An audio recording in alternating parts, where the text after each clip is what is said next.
opinion, Jake. The tribe has spoken. Fuck you, Kevin. Aw, fuck you too, sweetie.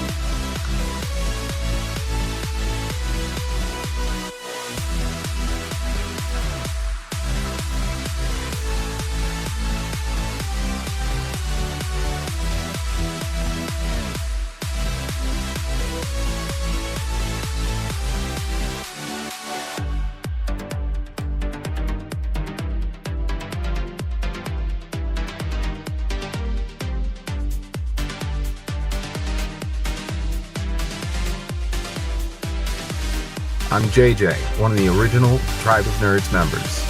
You can catch me on Marvel, Pokemon, and other gaming podcasts. What up? It's Josh, resident superhero nerd, but I also dabble in the occasional super villain as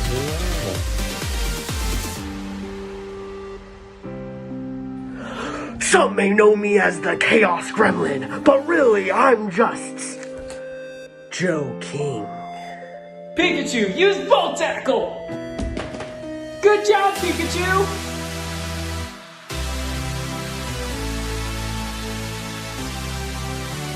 On the Tribe of Nerds.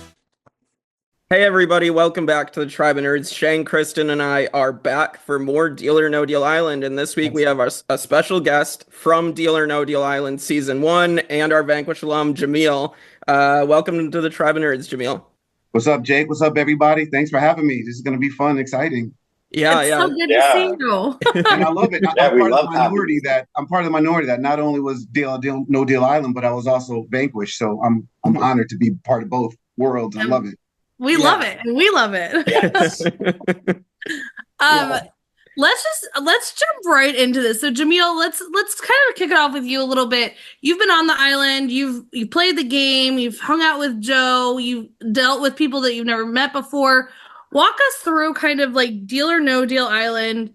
When you're setting foot there, like what are the ideas going through your head, how to play the game and things like that?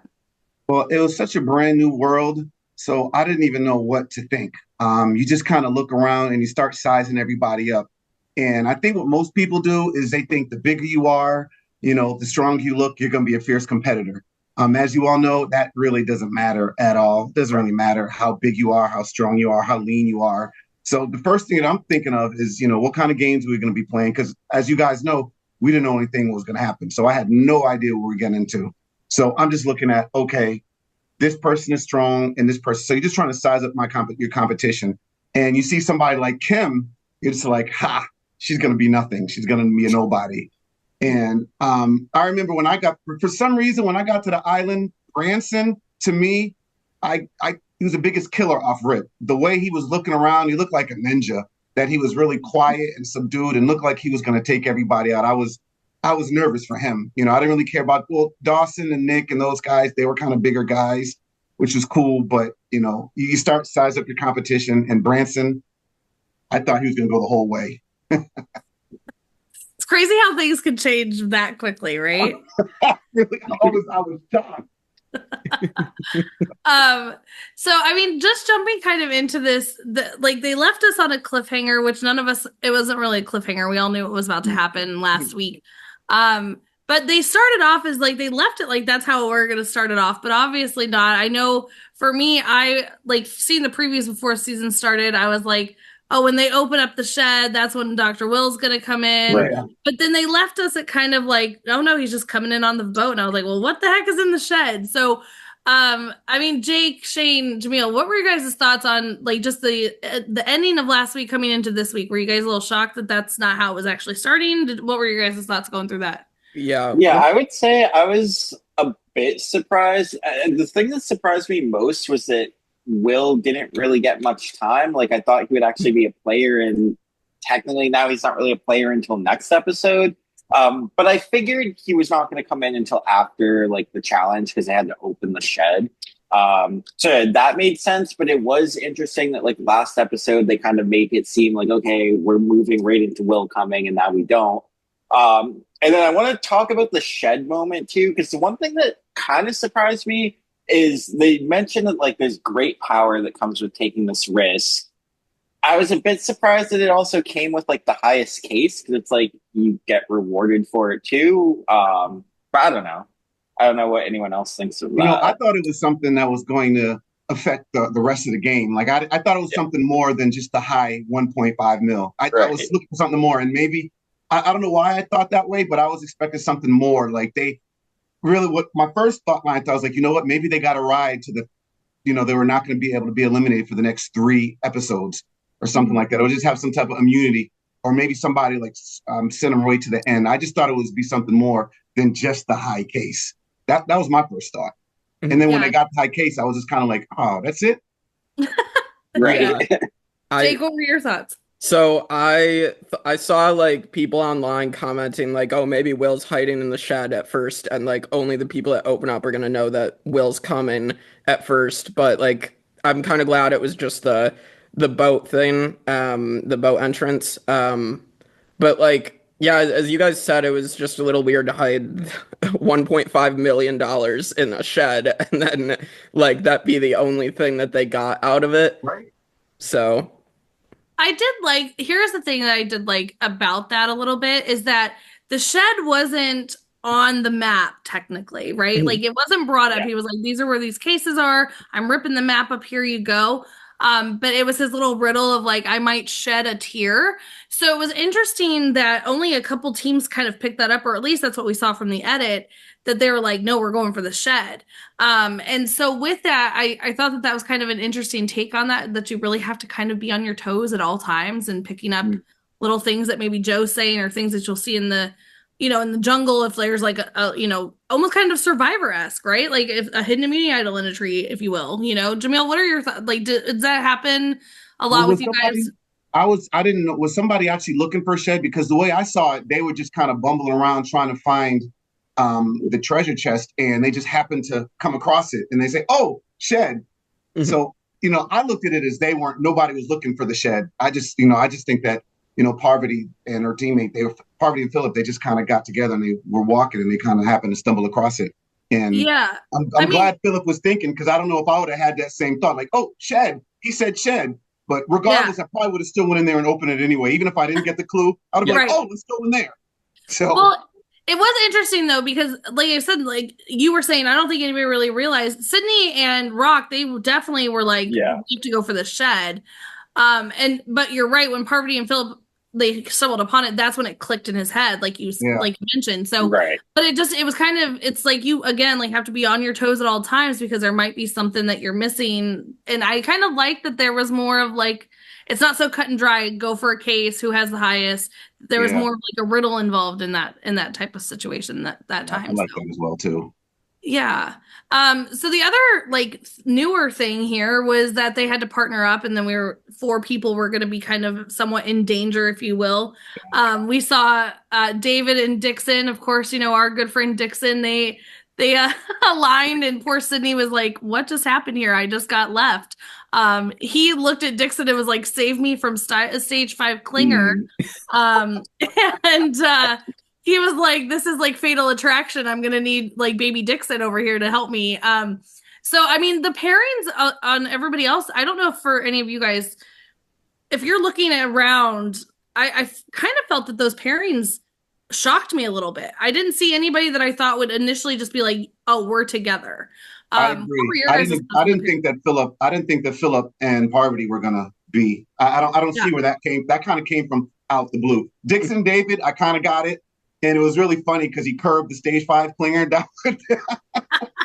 He really curved it. And if he didn't know at first, I think David now realizes that this chick is kind of wacky. This chick with the lion mane is kind of crazy. I don't have anything to do with her.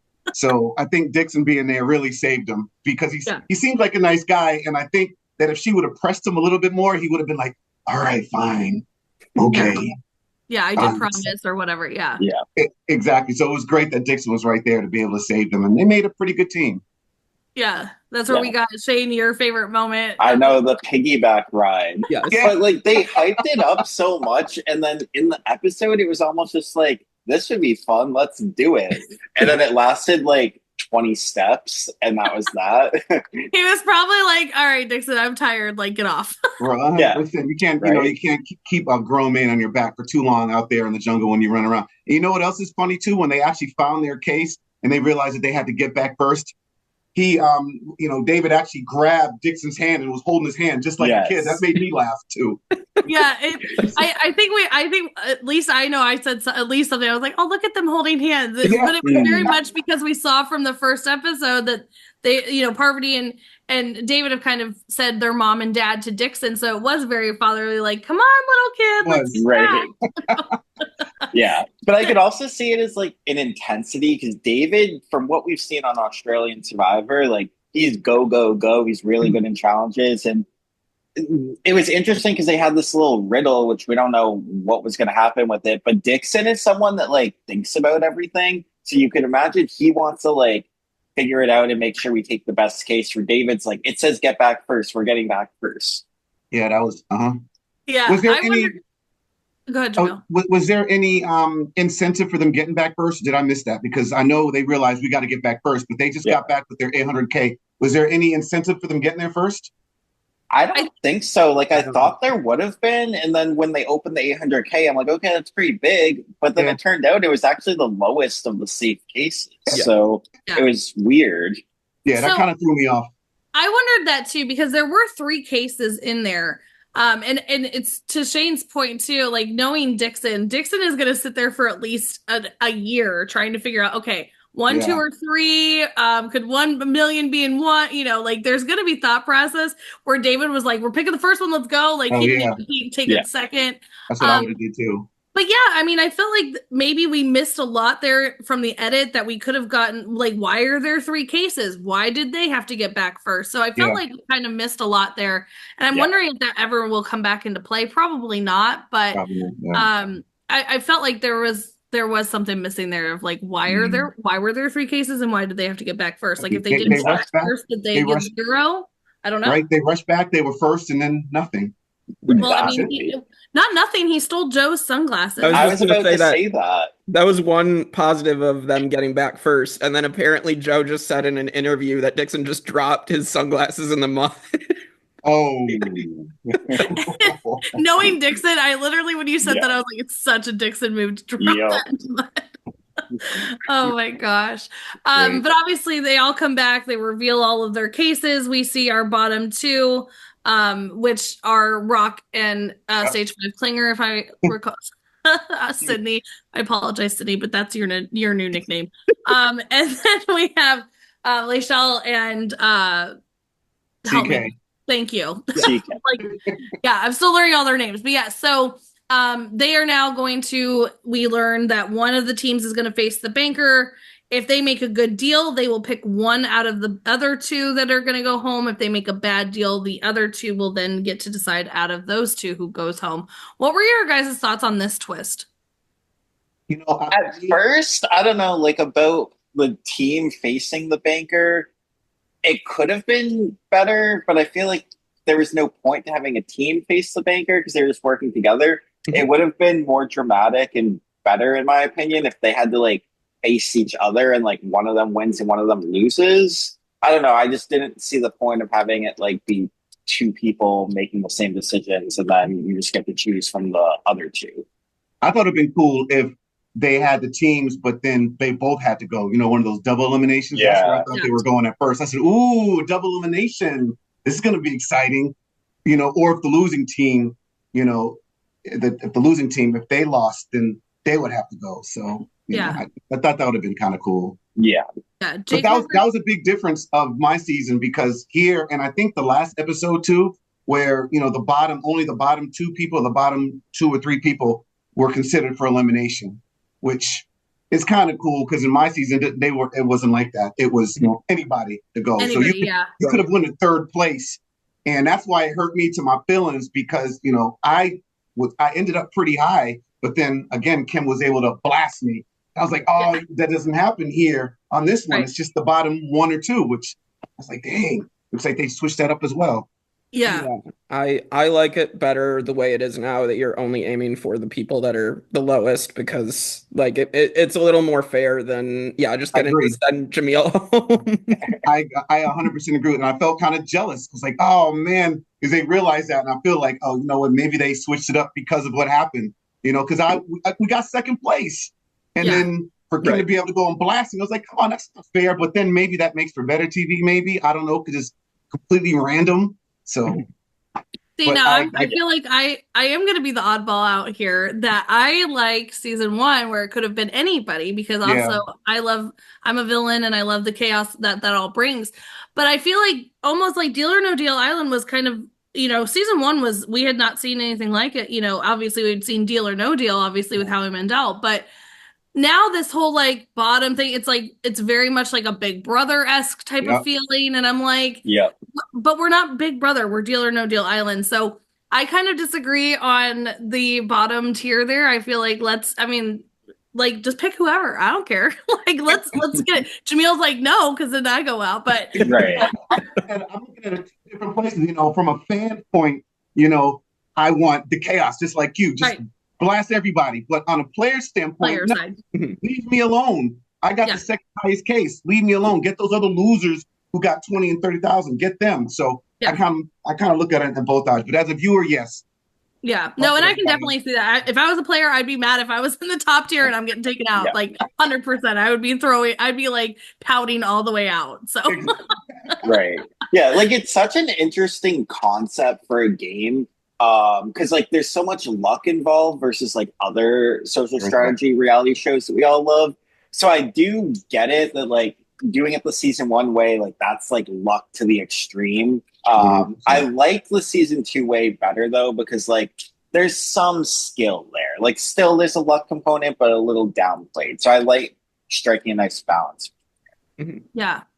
So going back obviously to the beach here, Parvati and Philip have the decision to make of who, who's going to go in.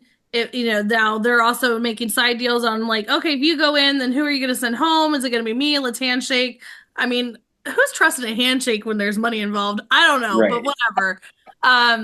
What are your guys' thoughts? Like, where are you at as Parvati and Philip? Who are you? Like, where do you weigh this out? Like, does it matter because you guys are fine? Or is there like Shane's talking about like some strategy of who do you think is going to go in there and come out of this thing? Well, for me, go ahead. One of my favorite scenes was when Parvati checked Philip because Philip was trying to be a nice guy. Nobody cares about a nice guy. He's like, well, we got to consider who's got a family and who's got this. And Parvati's like, no. We're playing a game. Focus on that. And I think she mentioned the confessional saying something like, he's not very strategic guy. And, I was like, Philip better watch out because the Black Widow's going to come for him pretty soon if he keep that attitude. That's not a killer mentality. So I appreciate that. I appreciated Parvati. I appreciated her for, checking that guy for that. Stop being nice. This isn't nice. Got to get rid of these people. Now when there's money involved, there ain't no nice. Right. No, we're not friends. Not yet. We will be friends, but this is gameplay. So cut it out. Yeah. Yeah. No, I like that too. Yeah. So I was going to say about who they should choose. It almost doesn't even matter from their perspective because it's like, if you face the banker and you win, you get to choose one of the other two to go home. If you face the banker and you lose, the other two get to choose one of you. It's luck either way, whether you win or lose. So it doesn't matter, is my take on it. No, but I think she made the right choice when she was asking them who wants to go. I think that's the way to go. And I think Lachelle and CK both said, we want to go. So I think she made it easy. They made it easy for Parvati and Philip. They made it easy for that. That was good. Because I'll be like, no, I don't want to go. No, never. Yeah. Like I think that's the only way that makes the decision good or bad is if you're doing what the people want. It seemed like Rock and Sydnee didn't want to go in. CK and Lachelle did. So give them what they want, and then you have friends. Yeah, exactly. You don't want to piss people off really early and just go against what people want because then you're going to put yourself on the chopping block. 100%. I found this interesting though too. If I'm Rock and Sydnee, I want fate in my own hands. I'm not leaving this up to like if I'm going out and I made a bad deal and it's because I made a bad deal, I can live with that. But me sitting on the sidelines, letting somebody is about to like my whole game life is in their hands. I mean, there's an over a luck component. Like, that's not even just like my life is in their hands and they strategically thought me out. I don't know why they would not want to. I mean, I get going in, it's a bigger risk, Right. because you do have that option of you going out by making a bad deal. I don't know. What are your guys' thoughts? Do you want your game life in your own hands, or are you okay? Like, I know Jamil's like, I don't want to go into that temple. So what are your guys' thoughts on that? It's tricky because, at least from my perspective, like, I'm someone that does not like risk and likes more certainty. So I would almost not want to face the banker. But then you look at it and, like, in this game, you want to have the power, and, like, the only way to have the power is to do it. Because if not, you're potentially screwed over there. But with this twist, it's a little different because it's like, if they lose, then you do get the power because you get to choose which of them goes home. So with this twist, I don't know that it truly mattered. But in general, yeah, like, I think maybe if I were there, I would go outside of my comfort zone and be like, yeah, I need to play the banker. If I can't win the challenge, which is probably not going to happen, then I need to be in the bottom too. You know what? I would be more apt to go up there with somebody else if I had somebody next to me. If it's be by myself, I don't trust my Deal or No Deal. I'm really not the biggest Deal or No Deal fan, so I don't want to go. But if I'm with somebody, I think I would feel more confident. And I think at that point, that's when I would say something like, you know what?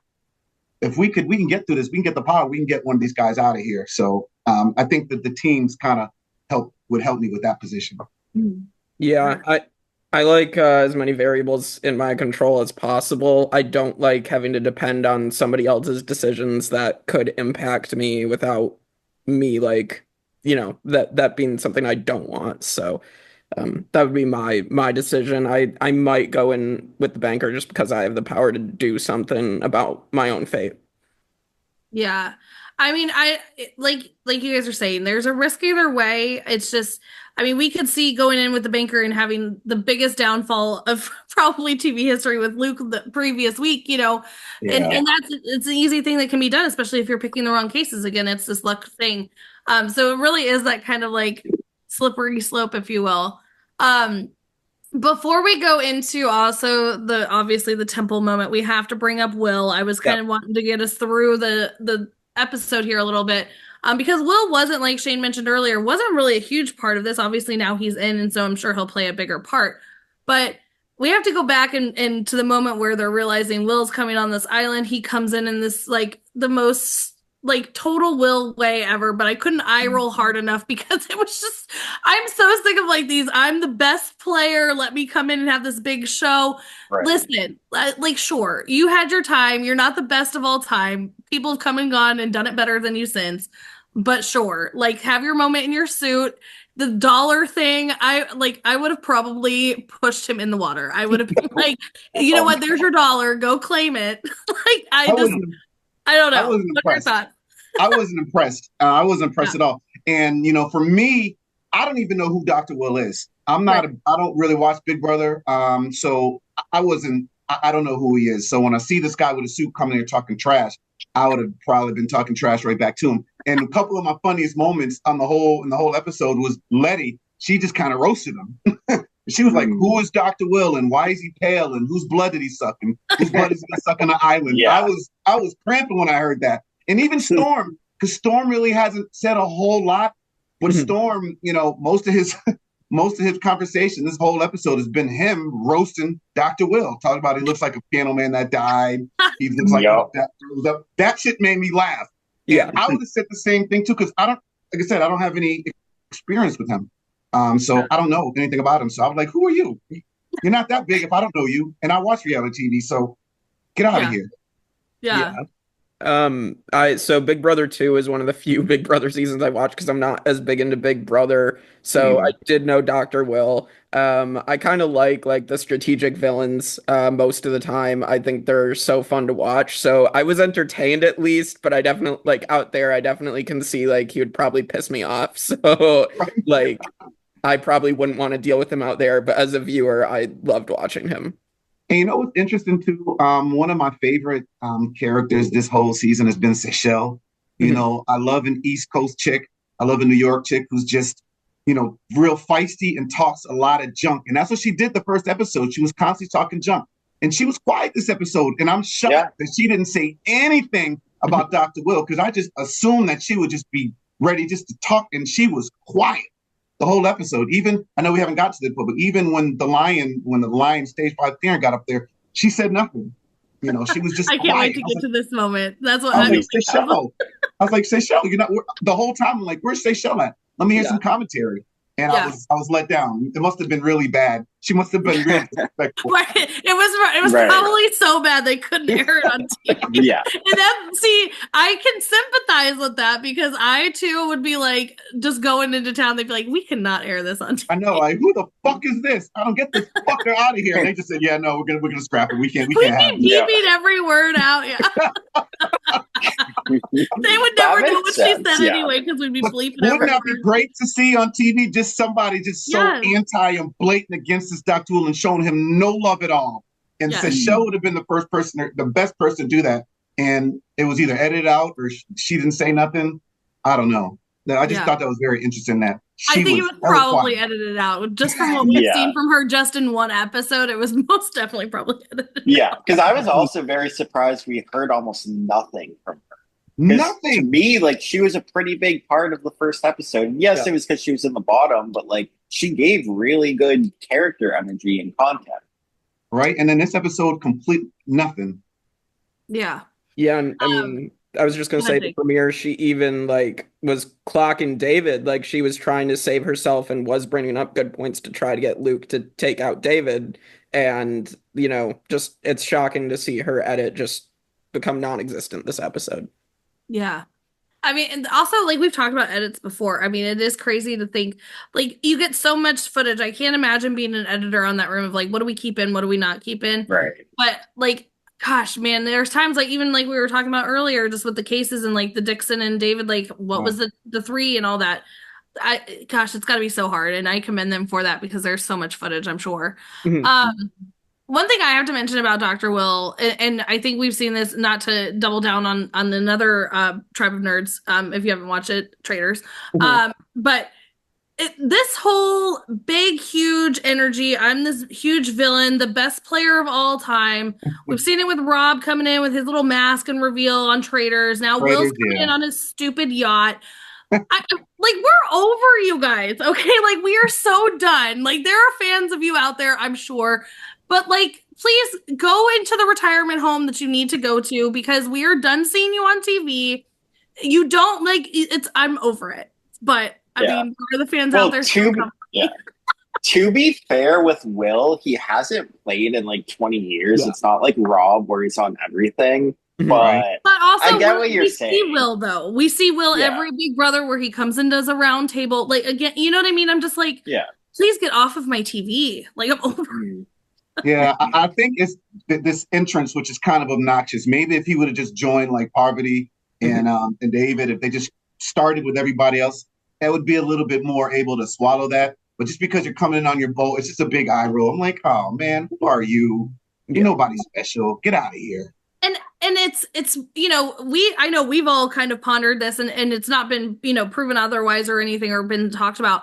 But I almost wonder if they're that sure of themselves that they're that big of a target that they feel like they have to like work a way around is like, oh, throw me in later, or they'll come for me right away. You know what I mean? So it's honestly kind of like, just, I'm with you, Jamil. Just join the party, and if you get taken out, you get taken out. You know, like that's the way the cookie crumbles. You know, I don't know exactly. And if you're good enough to last, then good for you.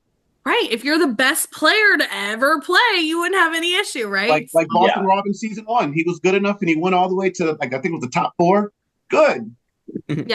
Yeah, for sure. Yeah.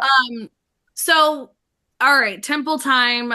We see that they have chosen Layshell and TK to go up. We see that Rock and Sydnee, God help this girl. Like, listen, Sydnee, if you're watching this, I'm so sorry, but I have to do it. Okay. Girlfriend. First of all, your hair, you tried to do the slick back thing and it bugged me the entire time. Like, it was driving me nuts. Oh, no. But you look like somebody just shot your dog, okay? You came in here so damn confident, and you wanted to talk all this shit about how you were the number one, you made the entire decision, it was all you. But then the one next week, you're on the bottom, and now somebody has literally killed your best friend. Like, girlfriend, please get it together. Something, give some confidence, anything. It drove me crazy. And then before we even get to the whole like deal of it all, they're going in and out of this like traumatic thing, stressful thing of let me pick a case and hope and pray to God that I'm not about to go out. And during the last possible moment when we're like all on the edge of our seats, so like all of us are screaming, hit the button, take the deal. She's like, excuse me, hi. I'm the Karen of the episode, and I would like to speak to your manager. I would have been like, please sit down. Nobody cares. And then it's not even this big reveal. We're all like kind of anticipating, is she about to quit? What is happening? No, she's like, I'm sorry. We don't care about your apology. You could do this after on your way out, on your exit out. Like, I can't. So I will shut up now. That was my rant about Sydney. Somebody else talk about Sydney. Okay, so I wonder if her doing that was because she's like, okay, if I go out, or maybe like she thought she was going out. So she's like, well, let me steal their thunder and get a moment when everyone's quiet versus like when they make a good deal and everyone's cheering. Like no one cares about her anymore. They care about the people that made a good deal and just added 200-something thousand to the pot. So who knows if she was like thinking that way and that's smart. Like, because at least the edit made it seem like Rock was the one that they were going to knock out. Mm-hmm. But I just felt like it would be Sydney because for Parvati, I guess it makes sense, keep someone that's kind of a shield for you, but for like CK and Lachelle, it makes no sense. I have so many more words that I was keeping them quiet. Yeah, she's definitely a spaz, and she had mentioned that she wasn't stable in this episode, and that kind of got me thinking because I thought she was stable because I remember from the first episode she was talking about she's from Utah, she was living in a car, and then she mentioned something about Wall Street. So maybe I missed something, but as soon as I heard Wall Street, I'm like, oh, this chick is good. She's in a good place. Good for her. Ashes to coming up. I love it. But then this episode, she was talking about she wasn't stable again. So I was like, this chick is all over the place. Mm-hmm. She's a train wreck for real. Mm. Yeah. And I didn't get it. And her getting up and talking to everybody, I didn't think. Now, see, Shane, I thought the exact opposite. I don't think that was planned at all. I just think that she's such a spaz that she just got up there and said, hey, and shocked everybody. And all that was to me was a Hail Mary. I think she knew they were going to go for her. And then right when they knew, I think it was right before they took the deal because they had to take that deal. You had to take that deal. Yeah. And I think she knew that. She realized that. And she was like, oh, okay, well, let me just stand up and make a full court or a Hail Mary pass. And even if they weren't thinking about her, because you're right, I think somebody had said something about Rock. That he doesn't do anything, which I was like, okay, whatever. But when she stood up, that was a full court shot for her. And even if I wasn't thinking about her, after she interrupted my shine, you gotta go. That's what I'm saying. You dare interrupt me? We about to beat the banker. We got these great odds. We about to put $280K in the bank, and you dare get up with your lion hair and talk crap and say this stuff? Boo boo, you are out. So really what she did was she put the nail in her own coffin by that. That was really dumb. Yeah. No, I'm right there with you, Jamil, because that's where I was like, because especially, okay, why didn't you do it at the beginning, like when you first walked into Temple? If you're really feeling these moments, like I feel like I need to apologize, you couldn't do this on the beach, couldn't do it right when we walked into Temple. No, we're doing it right before they're about to hit the button, and I'm right there with you. If I was even considering not taking her out, guess what? I'm taking you out now because you just stole everything. Yeah, she's trying to steal screen time. But I did want to bring up as well. So I was a little shocked that it was her just because of the editing made it seem like it was going to be Rock. Also, something that wasn't shown that just got revealed is that Joe said today that CK and Lachelle, they tried to flip a coin to decide who they were going to eliminate. And they had to tell them that's not allowed. You have to pick someone. So I found that very, very interesting. Yeah. I am going to say, though, from, the second person eliminated to another second person eliminated, as much as we don't like her character, she made some pretty good TV. She was a train wreck. She was wild. She was spaz. Yep. And, I'm kind of envious of that because I went out second, but, you didn't really hear anything from me at all. So the fact that she had a story, she tried to have a love affair, and then she was out there just wilding out. She did all this stuff. Even if you don't like her, Yeah. She made for pretty compelling TV, so I can appreciate that. And, cheers to her for that because, eliminate at the same time. Like I said, when I was eliminated, nobody knows nothing. The cast was hurt. Cast didn't like it, but America, they're like, oh, we don't even know anything about him. Yeah. So, No, I completely agree with you there. And it's kind of like something I said last week about Luke. Like, yeah, we criticize Luke all we want. He was dumb. I agree with that. But we will remember him as the first boot a year from now. So he got like a story. He's very memorable. And if that's what you want to be on TV, like you got it. Yeah. Exactly. No, and that is the thing. Like I was gonna bring that up too, Shane, is that, for us to sit here and like razz on them, like this is like a huge compliment, Sydnee and Luke. Like, please don't come for me, but like it is memorable. You know what I mean? Also, I will say that I'm a little disappointed that Sydnee is out because I definitely was waiting for an edit to show her like just watching David sleep. Like I felt like that was coming. That she'd just at his bedside, like staring at him. So I'm a little sad that we're not going to see that, but. It would have been exactly. And then her continuously trying to chase him and trying to do something with him. I think that would have been, a funny like side story for the first like 4 or 5 seasons. So let's get like 4 or 5 episodes, a little bit more, and then get rid of her. Yeah. We're definitely going to be missing some of that. I will also say that, from also fans can also be very cruel. I'm doing this in fun and in love because these are real people, real emotions. Like, please, like, don't, like, the people that are horrible to to players, you are not in their shoes. You do not know these things. These people, say what you want, but don't be cruel. I'm doing it out of fun. Love you, Sydnee, fellow redhead. People are nasty. What people were saying that Amy and Stephanie from season 1 was out of pocket. Like, wow. Yeah. I remember Amy she's left Social Network for a minute. She's like, America's crazy. I got to get out of here. Right. Yeah. You guys are nuts. Yeah. No. So again, all out of fun, good fun. Sydnee, you're a fantastic character.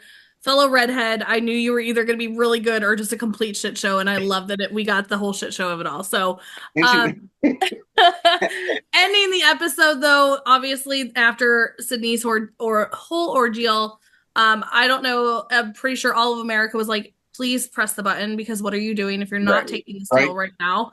Mm-hmm. I'm a huge Deal or No Deal fan. I watched it all the way back when it was, Claudia was there. Like I was a fan. Like as soon as she stepped out on the beach in season 1, I'm like, I know who you are. So huge fan of Deal or No Deal. So that is a very obvious take this deal. You guys need this money, you want to win. So that's another $280K, like Jamil mentioned, into the pot added to their dollar. So, going forward, obviously we're going to keep seeing this money build throughout. I think it's been hinted that this is the biggest amount of money that anybody has ever won on a show. So we know that we're going to get higher up there. What are your guys' thoughts on their deal? Obviously, I'm assuming all of you think that was a fantastic deal. Yeah. So I think I said this last week, and I'll say it every single week, is like, you should be playing to stay in the game. Like, it almost doesn't even matter. Like when they knock off the big numbers and they're all like, oh, I'm so sad. Like, no, what they did to get the board the way they had it was perfect, because they got a decent offer, but also like, you have all these small numbers, one huge number. So obviously your offer is going to be higher than all the small numbers. You have 75% odds of staying in. Like, that's good for you. And I feel like Boston Rob really showed that last season, where like he got a good board and was like, I'm just going to take a low offer. Like, who cares at this point? Yeah, and he did it ultimately, like, him. yeah, that too. But yeah, like ultimately, the way the prize is, it's like one person only has a shot at it, and you're not guaranteed that prize. It's one briefcase. So actually, like, having a huge number could hurt you, because what if you knock that number off first and you're the winner? Like, you're not getting a high offer after that. So I don't know. I feel like if I were there, I would just be a lot more focused on the odds versus what the actual number is. I agree with that. Yeah.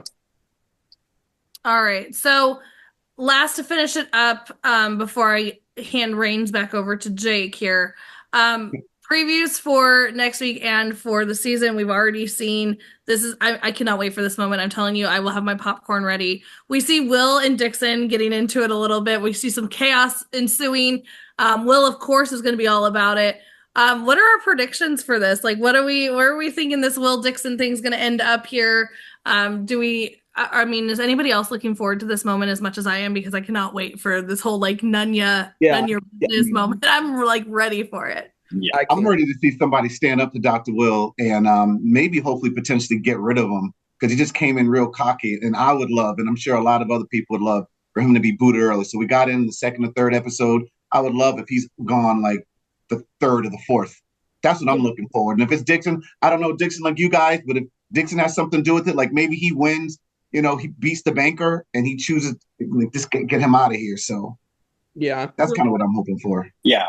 My prediction for that whole Dickson moment is that I think Dickson might be in power that episode because why else is like he asking Will who he's going to take out? Or, yeah, because if Dickson was up for elimination, then he would not be like asking that. He'd be like campaigning to not go face the banker or face the banker if that's what he wants. So I feel like he's in power and told Will, I'm putting you in. But it's also like that moment's interesting. But in the previews last week for the whole season, like they showed Will's getting at it with Parvati and David. Yeah. It sounds like Will tells everybody who Parvati is, which he does. Again, how can you hide that? Like, why would you hide that? Because everyone should know who she is. Yeah. David, on the other hand, I feel like even Will won't know who David is, but. I think David is in a great position because, nobody knows who he is, but he's a master player. So he can just play like he's normal, but he's really not normal. And he can sneak up and just kind of bite everybody's head off. So I like David. I think he's going to go pretty far. Oh, yeah. I think the thing for me about Parvati, about this moment too, I'm glad you brought that up, Shane, is like, I said this last night when we were watching, I was like, haven't we said that Parvati is like another like greatest of all time, has great reads on everybody? She is just assuming nobody's gonna talk to each other because all of them pretty much have come up to her and they're like, I know who you are. Oh, but I'll keep it a secret. I'm like, this is just asking for trouble, and of course Will's gonna be the one to do it. But like, also, like, are you shocked, Parvati? Like, the read on the room, girl. Like, get it together. So, and I mean, then she's even like last night talking about Sydnee. She's like, I mean, she's a little whack. And I'm like, a little? Girl. Yeah, she called her Hot Mess Express. And, I've always loved that term. That term always makes me laugh when I hear that. So I can't wait to see where this season takes us. So. Oh, yeah. And one point about David that I was thinking about last night when watching it is like, if I were out there, like, I have no idea what I'm doing. So I'd be like so shell-shocked by everything and by the experience. And David is probably pretty comfortable. And I feel like you should pick up on that. And also see, like, he's this huge guy. He's Australian on an American show. Like, something's not adding up there. Yeah. Right. But it seems like nobody's even questioning him. Yeah. I mean, the great thing about David as well is arguably he has, like, Parvati's played more Survivor Days because she's played more, but David played in 2 seasons, basically played, like, 80 days of gameplay because Australian seasons are also longer. Wow. So, like, and it was back to back. So, I mean, David has so much Survivor experience and like gameplay experience that over some of these other people, like, it's crazy. Yeah, for sure. So to close us out, obviously, second boot, Sydnee. Jamil, you touched on it a little bit, and not to rub the salt in the wound any more than I've already done so, but like, what are the feelings at this moment? You've given up time to come on this island. Your dream is to win. Obviously, everybody plans on winning when you go to these games and things like that. To walk us through the emotions that maybe Sydnee or any other second boot or early boot or anybody is going to be feeling in this moment. Sadness, just sadness. And, I was shocked. You just said it right there. You mentioned emotional. It's very emotional. I was shocked about how emotional you get by being part of this experience. And, again, I mean, I damn near cried and I didn't see that coming. I'm not really a crier. Something goes rough in my life, I kind of try to find the funny and just try to get over it. But out there, you're just dealing, and it was like such a shock. The emotions really creep up on you. So now when you watch reality TV and you see people cry and stuff, I get it. It makes perfect sense because it will take you, even the person that thinks that they're this stone-faced and that they don't have any emotions or that can handle the emotions. Yeah, okay. You get out there and then get eliminated by some of your fellow contestants. It's gonna hit you pretty hard, So it's definitely, and so she was probably feeling, she knew it was coming. That's why she got up there and gave her little stupid monologue up there at the front in front of everybody. So she knew it was coming. So she probably gave herself time to figure it out. And I think at the end, she kind of owned up to it a little bit. That's from what I sound like. I think she owned it up to it, kind of like Luke did. Luke would always saying, I made my bed, so I got to lay in it. And I think she kind of expected it because she was probably being a spaz the entire time. So, but still getting eliminated is pretty sad. It's pretty emotional, I'll say. Yeah. No, for sure. I mean, I think too, again, as much as we're poking fun, I can't imagine. I mean, I haven't had the pleasure of going on any show yet, but even just the emotion of you just met these people and it's like, wait, was my first impression not great? Like maybe I have to look at myself and kind of do an inner moment of like, wait, why didn't they like me? Why was I the one that took out? So I can't imagine all of the feelings, especially, I mean, Deal or No Deal, you guys are eating good and domes and stuff on the beach there, but just and there's still like lack of sleep, I'm sure, from the stress you're of not it all. sleeping, and everybody that was in my tent was snoring all night long. So then I would walk around. So you're not really sleep, maybe 2-3 hours. Right. It's kind of sleep crazy. Deprived, the emotions, the stress. I mean, but I always try to look in the bright side of things. And one of the things that when I'm feeling a certain way about being eliminated second, at least I wasn't eliminated first. Because I would have been able to come back home. I would have been roasted for the rest of my life from friends, family members. They would have said, I can't believe you went on national TV and got stuff limited. Number one, you suck. I would have heard that forever. And second's not so bad. So, okay. Yeah. So, perfect. Jake, wrap this up. Yeah, so next week we'll be back for episode 3 of Deal or No Deal Island season 2. This week we've also got Traders season 3, so we'll be covering more of that, Austin, Matt, and I. And a lot more content coming on the podcast. So thank you, Jamil, for coming on. And of course. And Shane and Kristin, as always, thank you. So we will see you all next time on the Tribe of Nerds.